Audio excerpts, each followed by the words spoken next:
Tim Panasic with Gibbons Motor Toys. Today we're going to show you a brand new 2025 Coyote / 180. So the 180's been around for a few years, but there's been some enhancements to it. So we'll take you through that and just give you an updated video on it. So basically, as far as the size of the boat, it's a fairly large 18-foot boat. It actually measures 19.5 feet when you include the extensions on the transom, which we'll show you when we get there.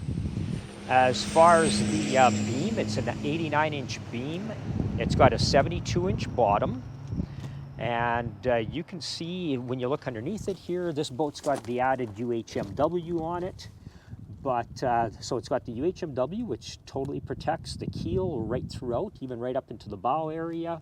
You can see the reverse chines that go right from the bow to the stern.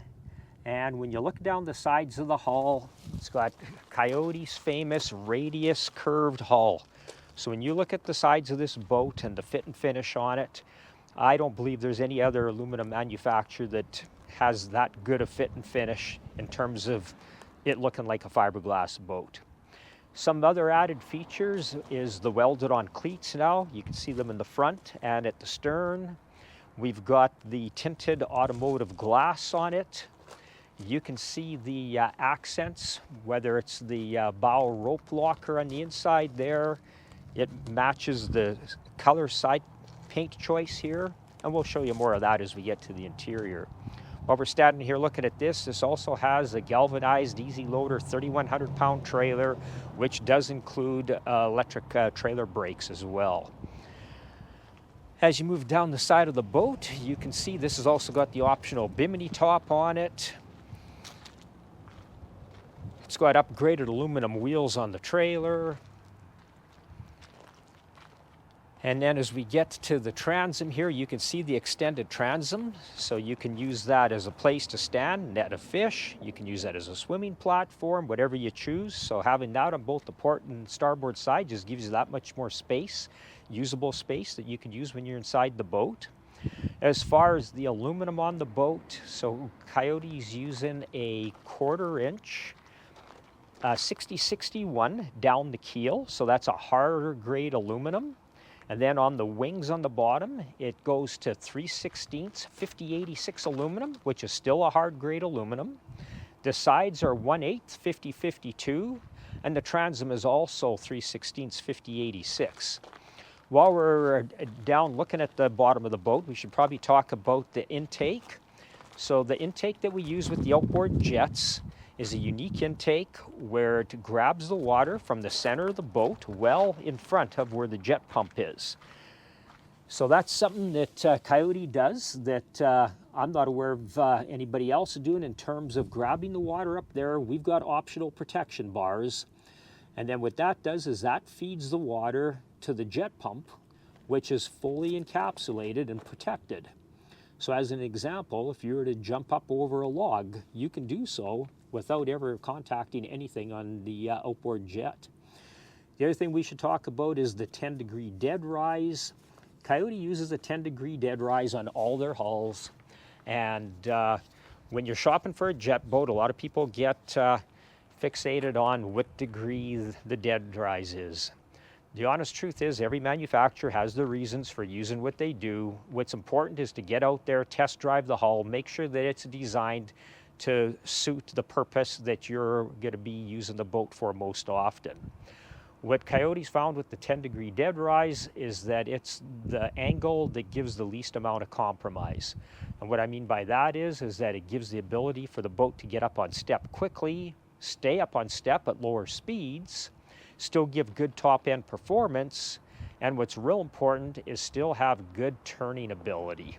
So having good maneuverability and having your boat react to steering inputs quickly is important when you're running particularly skinny water. And that's where this intake with this outboard jet makes for a very nice handling boat. Most outboard jets hanging off the transom just don't steer and handle as well as what an inboard jet would based on that reason. So this is what really separates this boat and makes it unique. The other thing that's exciting for us this year is 2 more enhancements. In the past, the largest outboard jet that Mercury was building was an 80 jet, which was a 115 power head.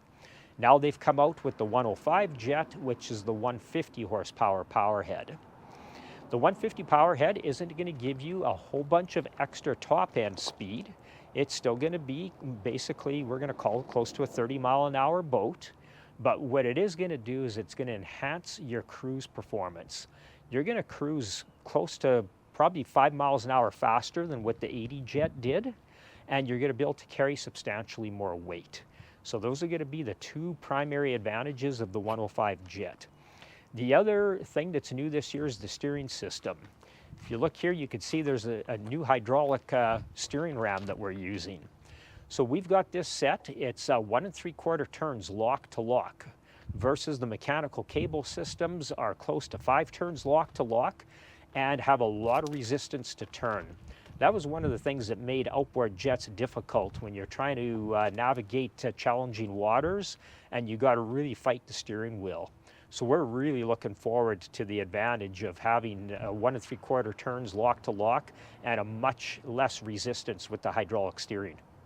Starting with the transom, you can see that we have a really great area back here. That's a large transom area for wet goods that you're using through the day.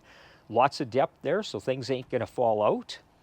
As far as storage and as far as fit and finish, you can see the red accents, as we pointed out, along with the Coyote finishes. We call it a Coyote coat now. It's a very durable, basically finish that allows traction if you're standing on it, so it's not slippery, and it's going to be very good in terms of resisting scratches and wear. As far as the billet aluminum compartment lids here, as you can see, we've got great storage on both the port and the starboard side.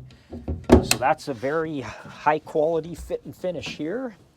Same storage on this side. You can see the battery switch that comes standard on the boat. Battery storage is right here. There's room for dual batteries. You got access to remote fuel filter, your electrical, so really easy access. Bilge pump is under there, easy to get at. You can see the great storage in the gunnels on both sides. Runs the full length of the interior, so you got lots of room to put all kinds of goods there. As far as the starboard bench seats, first of all, I should point out that if you look at the quality of the fabric and what we're using here for the seats, that's been enhanced. You got a nice big storage box here. The port side is a 140-liter fuel tank, and the fuel tank needs to be there because on a 10-degree bottom, there's not enough room to put it in the floor. You don't want it to be in an area that's prone to getting damaged if you strike something. So that's the reason that the fuel tank goes there. As far as our seating is concerned, you can see the accented matching side paint pedestals. Both these seats have optional slides on them and swivels. So these turn in all directions. You can see the helm, the layout there. So this again is using the same dash as we use in the Predator series. So you got lots of room for additional instrumentation there. You've got cup holders. We've got flush mount controls for the outboard. That's the hydraulic steering helm there. We've got more storage here. And we've got USB and 12-volt plugs.